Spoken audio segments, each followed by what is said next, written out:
Un cordial saludo, comunidad educativa e interactiva. En esta oportunidad hablaremos de la literatura de la colonia. Sin más preámbulo, bienvenidos. Conozcamos a continuación el contexto histórico y cultural.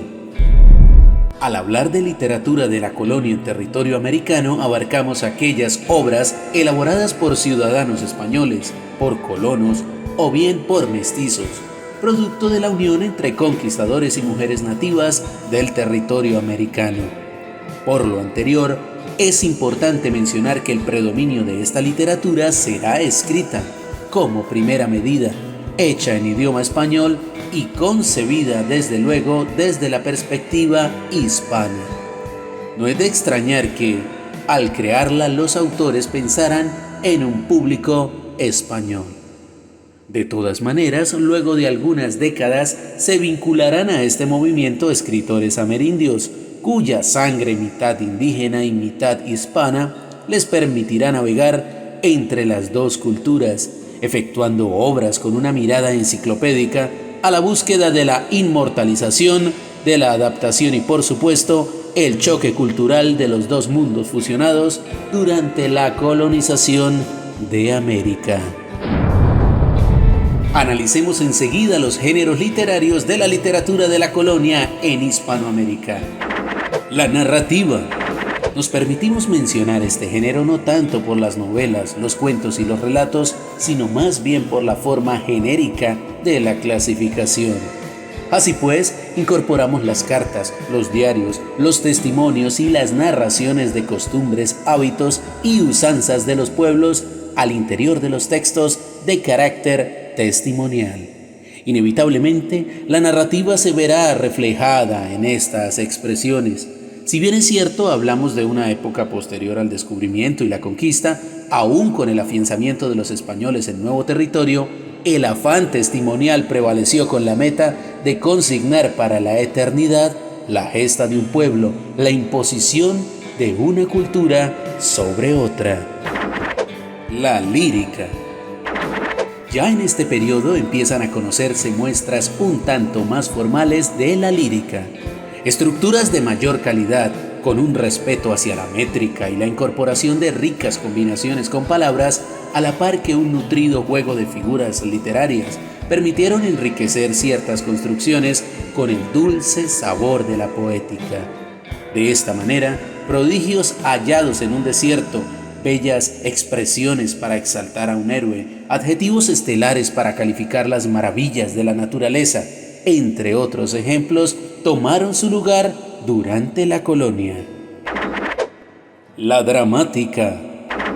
Esta particular forma literaria se empleó con algunos pasajes religiosos al mejor estilo de los autos o pequeñas dramatizaciones de la Edad Media. La intención era evangelizar a los nativos y las puestas en escena resultaban un tanto atractivas, a la par que muchos pueblos amerindios empleaban el baile y la expresión corporal como forma de transmitir entretenimiento y cultura. La crónica.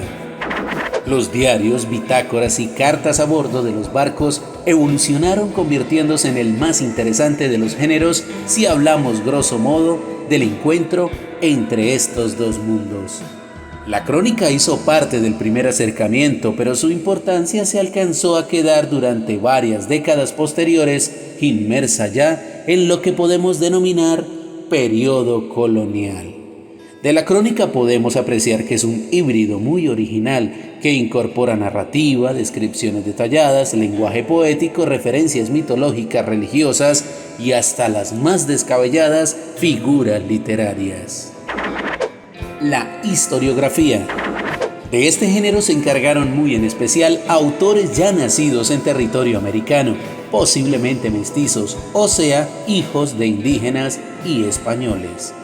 Al conocer de primera mano las dos culturas, la intención testimonial y el registro de costumbres, usos cotidianos, recetas y toda suerte miscelánea de saberes, se consignaban en libros, ahora empleando una fabulosa tecnología que permitía perpetuar el conocimiento, la escritura. Disfrutemos ahora de un top 5 de características de la literatura de la colonia. Número 5. gran parte de su obra fue creada por religiosos. Dado que aún no era popular el privilegio de leer y escribir como en la actualidad, y, adicionalmente, la educación estaba mayormente administrada e impartida por religiosos, este rastro será una constante en los escritos coloniales. La relación con la Biblia, lo sagrado, los personajes cristianos y la continua referencia a Dios darán fe literalmente de la sombra católica en los textos de esta época. Para ratificar esta característica, veremos en el listado de autores a varios sacerdotes, monjes y hombres de la Iglesia relacionados estrechamente con la literatura. Número 4. Estaban pensadas en un público español. Lo que se escribió en América no era tanto pensando en América. Primero, porque muchos de los pueblos nativos no hablaban español como lengua materna, y segundo, porque parientes, ancestros y grandes jerarcas se habían quedado al otro lado del mar. De modo que, al escribir se pensaba aún en enviar a la madre patria España. Esta vieja costumbre del descubrimiento y la conquista iría desapareciendo sistemáticamente a medida que la colonia se afianzara más en territorio americano y, por consiguiente, el español se masificara como idioma en este territorio. Número 3. Mezclaron formas de lenguaje. Aunque los géneros literarios han sido presentados por separado en este documental, al comienzo de la época colonial es posible hallar creaciones literarias que no se pueden clasificar en determinada categoría. Muchas de las crónicas y testimonios jugaron al híbrido, mezclando matices narrativos, periodísticos y hasta poéticos, dando rienda suelta al ánimo y la imaginación del autor, antes que decantarse por una escritura formal. Sobre el final de la colonia, esto cambiará, exponiendo cierto orden y forma en los textos. Número 2. Exaltación de la imagen del conquistador. Dicen que la historia posiciona como los buenos a los ganadores de las guerras y las conquistas. Esta no podía ser la excepción. Por ello, es posible apreciar en los textos coloniales el esbozo de una América precolombina arruinada, sucia, pecaminosa y atrapada por el demonio.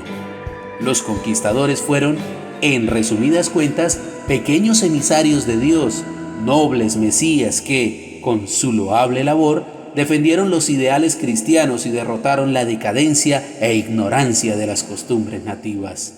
Este erróneo rasgo colonial aún permanece en algunos de nuestros abuelos, quienes incluso emplean el término indio como sinónimo de alguien pobre, sucio, violento e ignorante. Y número 1 fueron el nacimiento de la literatura en Hispanoamérica. Luego de este periodo ya se podrá hablar de una literatura hispanoamericana, tomando desde luego el préstamo de la lengua española y algunas importaciones posteriores, como el barroco y el romanticismo. Nos alistaremos a apreciar pues en el periodo colonial el abandono progresivo de formas testimoniales y epistolares en la literatura, tales como la crónica, para asistir a la llegada de creaciones de calidad en cuanto a fondo y forma, tales como novelas, cuentos, poesías y cuadros de costumbres. Una evidencia de esto es el uso de estructuras formales, tales como los poemas en forma de sonetos, justo en boga por aquellos días del siglo de oro español y, por supuesto, del barroco. Si te gusta esta forma de explicar los vídeos, te invito en este instante a que le des like y a que te suscribas al canal. También nos puedes seguir en nuestras redes sociales. Conozcamos ahora los principales autores de la literatura de la colonia en América, sus vidas y obras más importantes. Francisco López de Gómara, 1511-1559. Interesante cronista e historiador español. Lo que lo hace realmente interesante es que nunca atravesó el Atlántico, toda su labor la desarrolló desde territorio español. Incluso tuvo detractores como Bernal Díaz del Castillo, quien sí estuvo presente en muchas de las conquistas. Lo incluimos irónicamente en este ranking, ya que nuestro enfoque es el actual territorio americano. Obras importantes: Historia General de las Indias, Historia de la conquista de México y vida de Hernán Cortés. Pedro Cieza de León, 1520-1554. Gran escritor, aventurero y cronista español. De sus andanzas por territorio inca quedan como testimonio posterior sus crónicas con una intención testimonial e histórica. Obras importantes: Crónica del Perú, escrita en 4 partes. Felipe Guamán Poma de Ayala, 1534-1615. Importante escritor mestizo nacido en lo que actualmente es Perú. Su obra más importante surgió como una carta para el rey de España. Sin embargo, de camino hacia tierras ibéricas se extravió. Por fortuna, actualmente está conservada en Dinamarca y es de dominio público en un sitio online. Obras importantes: Primer Nueva Crónica y Buen Gobierno. Alonso de Ovalle, 1601-1651. Sacerdote, historiador y cronista nacido en el actual territorio chileno. Su estilo posee un afán testimonial importante en cuanto a dar a conocer la historia y geografía del territorio chileno. Obras importantes: Histórica relación del Reino de Chile. Hernando Domínguez Camargo, 1606-1659. Sacerdote jesuita y poeta colombiano. Su obra expone una cantidad de recursos estilísticos propios del barroco. Obras importantes: A la Pasión de Cristo, A la Muerte de Adonis, A Guatavita, soneto mordaz. Rafael Landívar, 1731-1793. Sacerdote jesuita, intelectual, poeta y escritor guatemalteco. Su obra combina elementos sentimentales y emotivos propios de la lírica con una sombra religiosa. Obras importantes: Lo mejor de Rafael Landívar, Rusticatio Mexicana, por los campos de México. Perfecto, y de esta manera hemos llegado al final del vídeo. Este servidor se despide deseándote éxitos y lucidez mental. No dejes de ver el próximo movimiento literario. Hasta entonces.